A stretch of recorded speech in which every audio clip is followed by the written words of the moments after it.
let me add this, and this is extremely important. Women, as far as you, the relationship guy, are concerned, women are most likely to cheat when things are good, not when things are bad. Girls don't cheat when things at home are bad because they don't have the bandwidth to handle two bad relationships. And I'll give you an example with just the skit. I can guarantee you that when I left the house after telling Devin, hey, I'm glad we're going our own separate ways too, I went and I spent the night at some bitch's house. Do you think Devin went off and fucked the guy she either was fucking or wanted to fuck? No. All she is doing is thinking about you. And gentlemen, this is exactly why we tell you guys all the time to make sure that your woman or your girlfriend is just a little bit uncomfortable. Make sure she's a little bit insecure. Because if she thinks for 1 second that you aren't going anywhere, that actually gives her the resolve to branch swing. But if the branch that she currently has is you, and she keeps, oh, wait a minute, I don't know if he's coming or going, whatever the case may be, and girls are looking at him, she is far less likely to cheat. And understand, women will cheat for any reason or no reason at all. But you can drastically reduce the odds of her cheating by keeping her on your toes just a little bit. That's like Ryan Stone says, hate him just a little bit. Yes. Same thing with your audience. Yes. Same thing with your audience. Hate him just a little bit. If you hate him a little bit, then you're good. And if you make her hate you a little bit, then you're also good to go. Manufactured indignation. Not hate. Yeah, the key thing is you can't care too much because that's what nice guys do. They care so much about the other person that they don't care about themselves. So you have to detach enough from the other person to be an individual. That's where most guys like latch onto a woman. They're just like, you're my surrogate now. You know, just like, no. You're my everything. You're needy. That's why they don't fucking want you. You're too dependent. Well, I'll tell you this. It's not necessarily not caring about the other person because the definition of frame is on the outside, you're stoic, no matter what. But if you're with a girl for 2, 3, 4, 5 months, you're going to have feelings. You're going to care about her. The key is not to show her that you care about her more than she cares. Listen, you may like the girl more than she likes you. But as long as you never let her find that out, then the relationship dynamic will be fine. This is the difference, guys. This is the difference between men who understand the game and men who do not.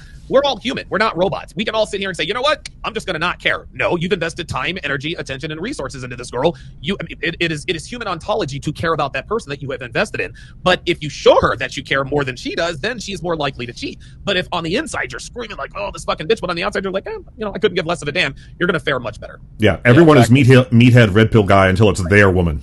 Oh my God. Yeah. This is one of the things that drove me nuts dealing with some of the new guys coming to the Fresh and Fit Discord is them always acting like they didn't have feelings about shit. Yeah, like, getting called out like, yes, you are in your feelings. This is where emotional intelligence, that dreaded word in the manosphere, comes in. Yeah. To control your emotions, you have to know what the fuck you're feeling. If you're angry, if you're upset, if you're frustrated, you need to acknowledge that internally. You don't need to acknowledge that externally. You don't need to tell your girl, but you need to know what the fuck you're feeling.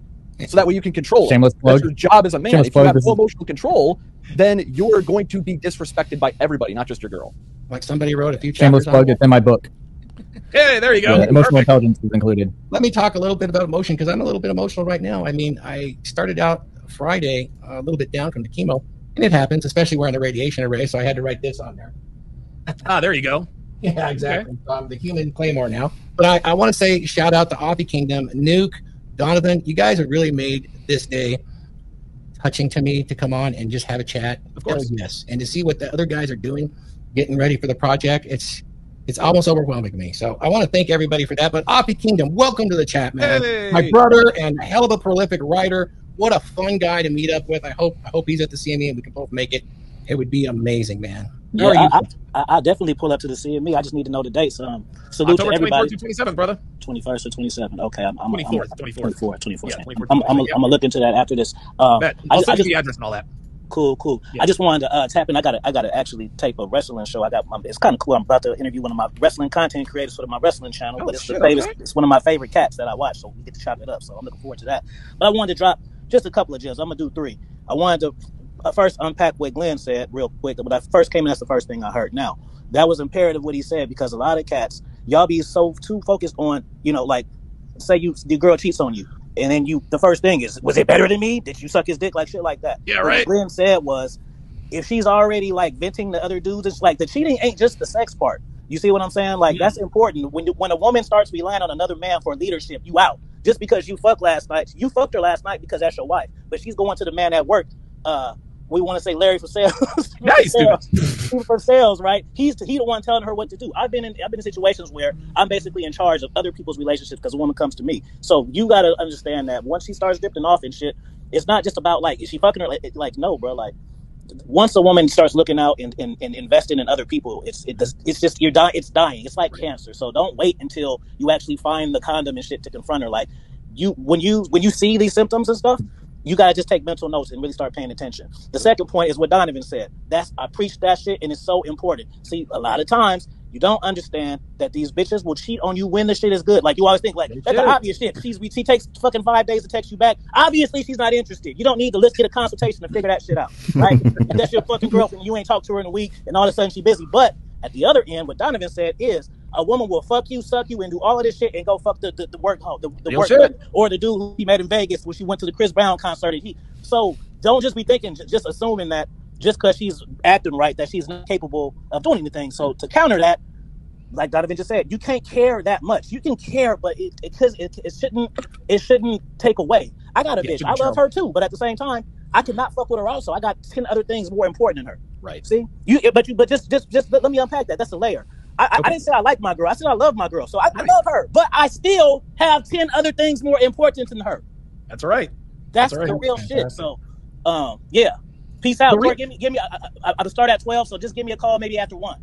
Okay. I will, brother. Thank you. I can't wait to get started with you. You're such a vast treasure trove of experience. So that'll be fantastic. For sure. Blessings to all you guys, man. I hope y'all listen because I'm telling you, like, and one more thing, like, well, two, 1.5 things. One thing is this: if you want to, this is a very, very, very, very serious shit.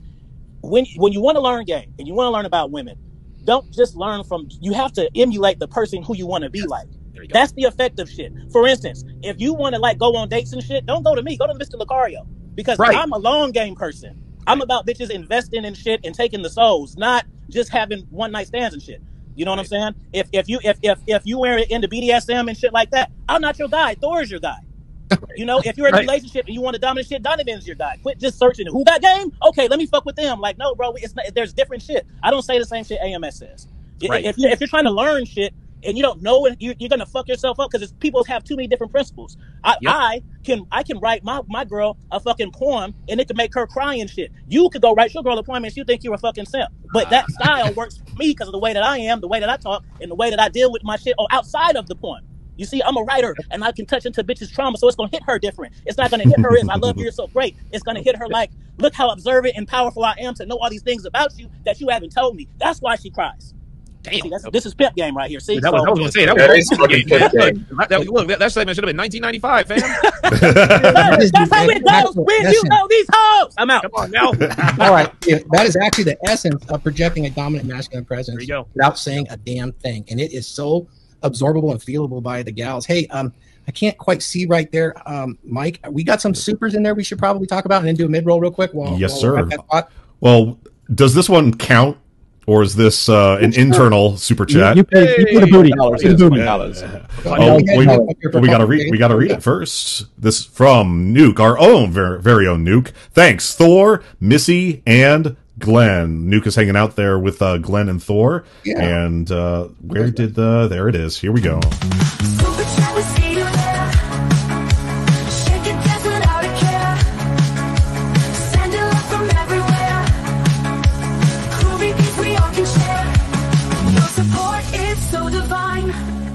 Moving closer to the line. Thank you, you're the best. Party on, we never rest. The White Panther.